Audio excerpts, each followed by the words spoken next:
Turkey মুরগি পালার সুন্দর ব্যবস্থা। মাঝে মধ্যে মাঠে নিয়ে যাওয়া, ঘুরানো।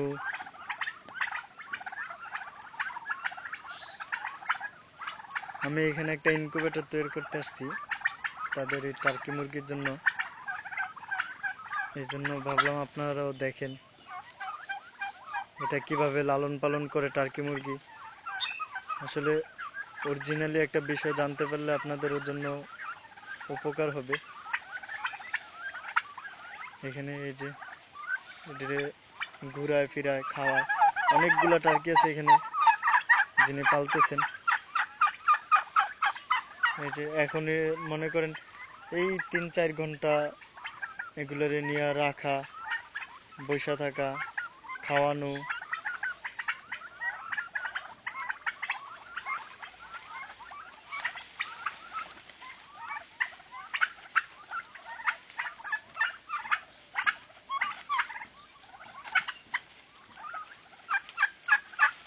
তারপরে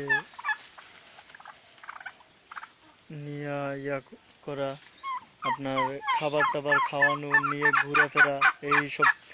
এই এই যে যেটা দেখতেছেন এভাবে লালন পালন করাটা, এগুলোতে রোগ জীবাণু খুব কমই আসে। কারণ এক খাঁচার মধ্যে বন্দি করে রাখলে তো একটা জিনিস এমনি অসুস্থ হয়ে যায়। আর এটা হচ্ছে একটু বড় জাতের প্রাণী, যার জন্য এটার এইভাবে একটু খোলামেলা রাখাটা অবশ্যই বেশি জরুরি। ভালো থাকে, সুস্থ থাকে, স্বাভাবিক থাকে। আপনার এভাবে রাখলে, খোলামেলা রাখলে, বন্দিখানা থাকলে তো একটা জিনিস অসুস্থ হয়ে যায় অতি তাড়াতাড়ি, এটা জানেনই। আসলে আপনাদের দেখাইলাম, আপনারা যারা টার্কি মুরগি পালেন কিভাবে পালবেন, কিভাবে লালন পালন করবেন, এটা দেখানোর জন্য ভিডিওটা নিলাম। আপনারা দেখেন, এটাই আর কি।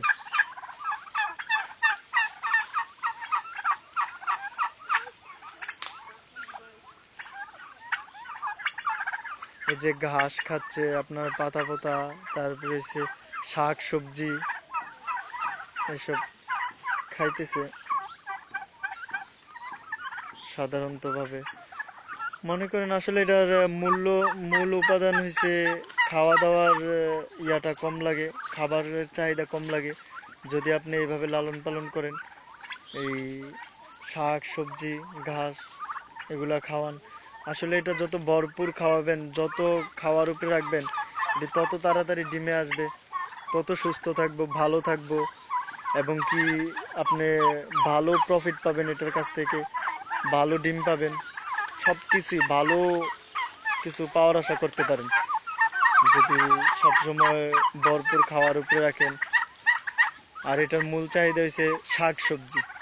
শাক সবজি যত খাওয়াবেন এটার জন্য তত ভালো। এটার খাবারের, এইটার শরীরের প্রোটিন যোগায় হয়েছে আপনার একমাত্র এই শাক সবজি। শাক সবজি খাওয়ানোটা অনেক ভালো। আর শাক সবজিতে তো আপনার এমনিও অনেক পরিমাণের ভিটামিন থাকে, ক্যালোরি থাকে, যার জন্য এটার শাক সবজি খাওয়ানোটা অতি জরুরি। আর এটার মূল খাবারই হয়েছে আপনার শাক সবজি, যার জন্য আপনার অন্যান্য খাবারের তুলনায় চাহিদা কম লাগে, খাবারের মান কম লাগে।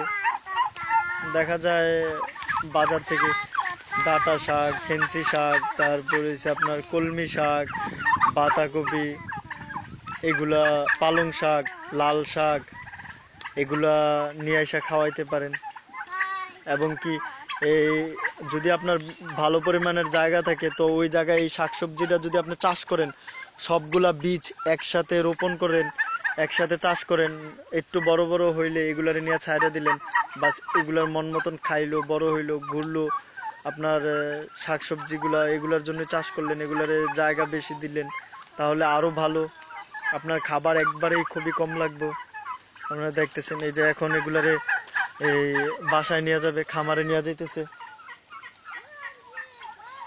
আপনার এই যে ঘোরাফেরা শেষ মোটামুটি প্রায়, এই জন্য এগুলো সবটি যাওয়ার জন্য রেডি হয়ে গেছে, দেখছেন, মানে অনেকক্ষণ ধরে বাহিরে, এই জন্য এখন চলে যাবে, যার জন্য এগুলো একটা একটা করে উঠতেছে এদিকে যাওয়ার জন্য।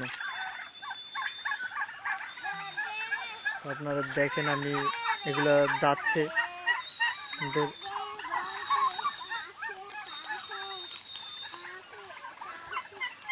নিয়ে, ধরেন এই যে ঘুরাইলেন, এখন নেয়ার পরে একটু খাওয়ার জন্য পানি দিবেন এগুলারে, এরপরে কিছুক্ষণ পরে খাবার টাবার দিলেন খাওয়ার জন্য। বাস, এটি অনেক সুন্দর। দেখছেন পাখিগুলো কত সুন্দর সুস্থ এবং কি ভালো রয়েছে। এটা হচ্ছে আপনার এই ইয়ার উপরে নির্ভর করে, লালন পালনের উপরে। আপনি যত সুন্দর করে লালন পালন করবেন আপনার তত ভালো হবে, তত ইয়া হবে, পাখিগুলো অনেক ভালো মানের আসবে। আর এগুলা ডিম দেওয়া শুরু করছে, যার জন্য এগুলার মেশিন বানাইতে আসছি, ইনকুবেটর। উনি 2000 ডিমের ইনকুবেটর বানাইতেছি।